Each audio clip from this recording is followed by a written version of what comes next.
Good morning, everyone. 6 minutes late. Oops, we had a problem. I couldn't get to create a new event. A bit of a long story, so it was a rushed title here, and we got helicopters happening out the front. There's tourist helicopters going past, and it's raining, and there's lightning, and but there's no wind. It's quite interesting. And if you look at the tracker here, you'll see. In fact, if I blow it up, you'll see what's going on here. There's another little high pressure system forming, a low pressure system formed in the corner here besides this big high pressure, and it's creating some interesting effects here right on Cape Town down the bottom. So all kind of fun, but it threw me a bit because I was all ready to go, and all of a sudden, bingo, oops, I'll get that down there, get this up here. Interestingly, you'll see Bernard Tessier is over here, stopped off trying to look to pass messages and so on. And if you've been following Jean-Luc, you'll see he's doing 20 knots this morning. Oh no, he's back to 6 knots. Okay, it's rolled over. The one before that it was showing 20 knots. There was obviously a glitch in the software. He never went that fast, not very often anyway. He was pretty quick.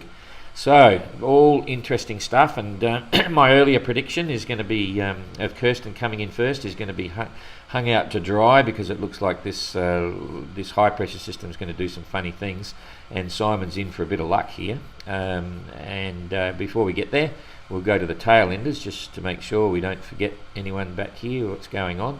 And guys making pretty good progress towards Punta del Este, doing 4.8 knots, and Arnaud the same. They've all got good breeze, 4.4 knots. It's okay. He's hoping for rain. They must be using up a bit of water or something. Ian Herbert Jones, 5.7 knots. He's doing okay, and Elliot is trumping along at 5.8 as well. And there's not a lot. If we quickly just scroll through here, there's a few interesting things going on with this sort of ridge or trough going down between the two systems. Wind direction coming this way from the northwest, and this way from the south, or southeast.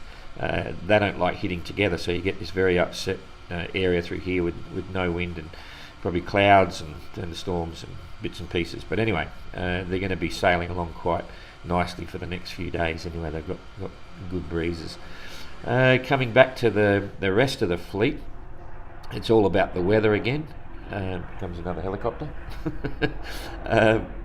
It's moving a little bit, so we'll see what happens before we get into the individuals. We'll just track this over the next couple of days. I've activated that, and you'll see it's moving pretty much as it usually does out to the east. Poor old Abelish is stuck right in the middle. He's not going anywhere in a hurry.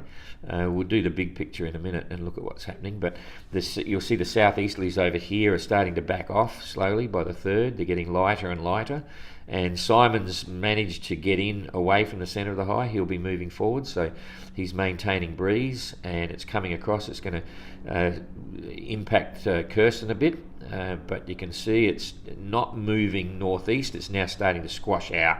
So this is going through to the fourth, and then there's a pretty consistent wind band across here, but it's going to be a bit higher up the top where Simon is compared to down south. So that's going to upset Kirsten's plans a little bit.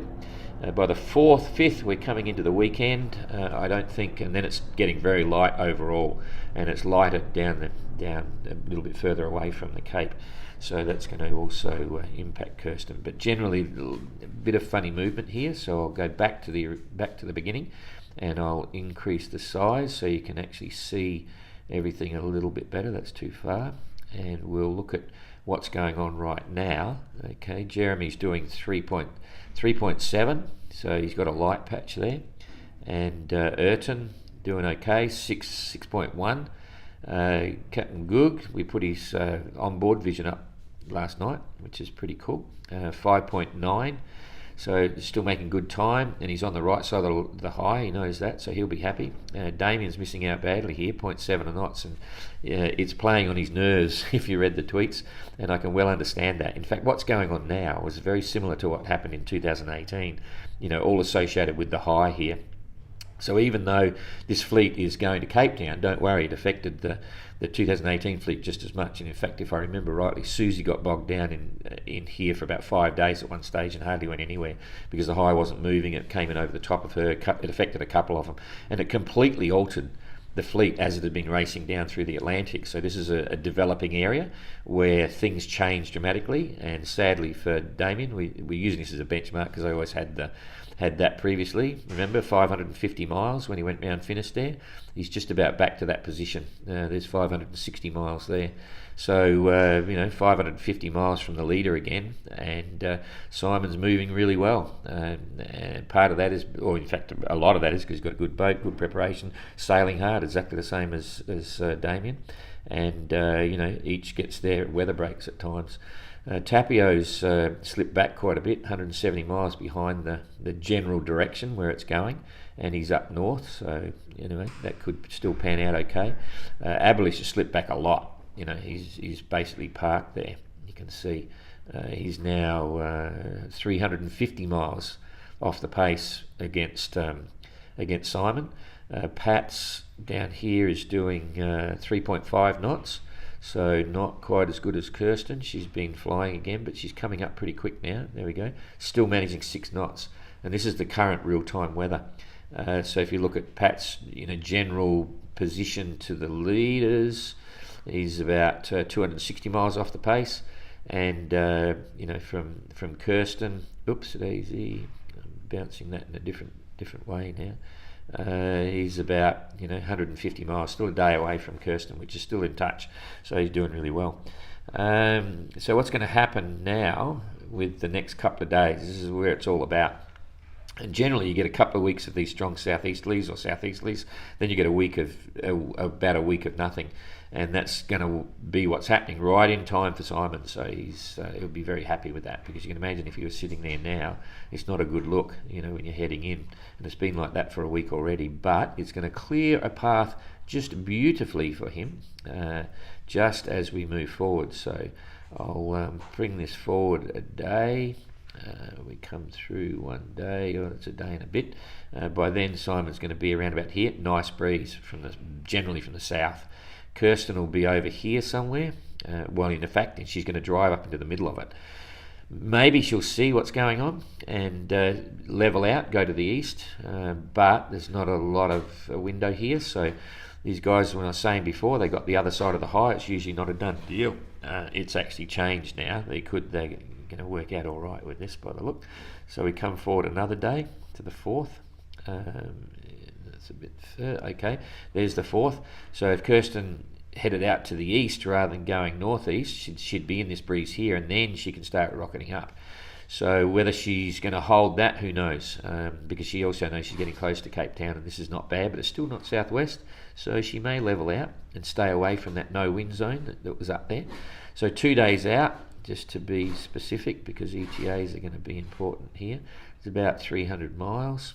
So 300 miles should be around about here, which is a nice breeze coming up. But so will Simon. Simon will be here, and he'll be about here. So he's got a great breeze coming in, and see, it's generally southerly. So if you accept the fact that 2 days' time, Simon's going to be over here, Tapio will be up here as well. The wind direction is okay. It'll be a bit lighter than what Simon's got. He's going to rush in. Now Damien, we'll keep going on with the leaders. So there's 2 days to Cape Town. It's we've got 600 miles to go. So that's a good 4 days. So it's going to be around about the 6th, and if we go to the 6th, just to be sure, the 6th is Sunday, so I've got to remember days now.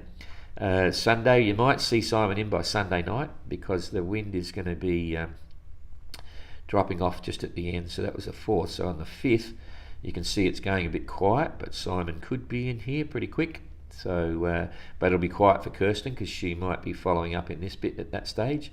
So, and then for the 6th, which is Sunday, we've got Sunday morning.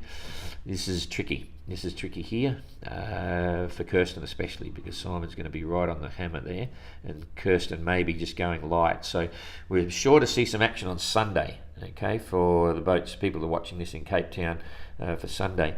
Just to come back here to see what evolves for Abolish and Damien, who are in this big hole. I'll animate this just slowly, and so you can see how much longer they might be there.